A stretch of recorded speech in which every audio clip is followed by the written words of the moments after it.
Welcome to this week's headlines, June 17th to the 23rd. Here are some headlines you may have missed in the news. Statement on FERC June open meeting action. At its monthly open meeting, the Federal Energy Regulatory Commission, FERC, issued a Notice of Proposal Rulemaking, NOPR, Transmission System Planning Performance Requirements for Extreme Weather, aimed at improving the reliability of the bulk power system to counter the risks presented by extreme weather. The NOPR proposes to direct NERC to develop reliability standard modifications to TPL-001-5.1 to account for the risks of extreme heat and cold conditions. The NOPR also seeks comment on whether to require studies and corrective action plans for drought conditions. Comments are due 60 days after the date of publication in the Federal Register. Researchers disclose 56 vulnerabilities impacting OT devices from 10 vendors. Nearly 6 security vulnerabilities have been discovered in devices from 10 operational technology (OT) vendors due to what researchers call our insecure by design practices.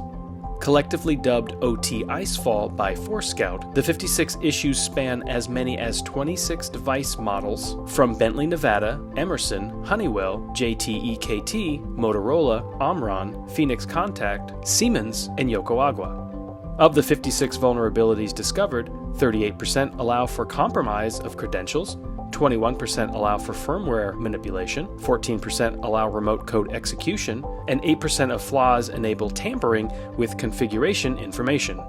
To mitigate OT Icefall, it's recommended to discover and inventory vulnerable devices, enforce segmentation of OT assets, monitor network traffic for anomalous activity, and procure secure by design products to beef up the supply chain.